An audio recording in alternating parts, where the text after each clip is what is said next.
Itong si VP Sara ay kakaiba talaga po siya, mga kaibigan, mga mahal kong manonood, kakaiba talaga siya 'no.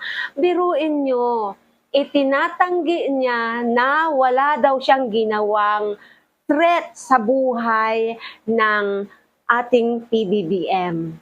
Wala daw siyang ginawang o kinausap na tao para pagplanuhan ang, sakali man daw siyang mawala ano, na kailangan daw mawala din sa mundo ang ating mahal na presidente, the highest ranking official of the Philippines, and ang second highest ranking official ng bansa, si First Lady Liza. Siyempre, pangatlo si si VP Sara.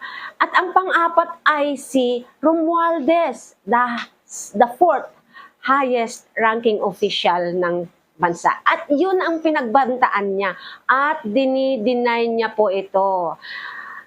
Wala daw siyang ginawang ganito, wala daw siyang kinausap na tao, wala daw siyang gunman na ginawa na kinausap na magsasagawa ng mga ganong karumal-dumal na bagay. Ano yun?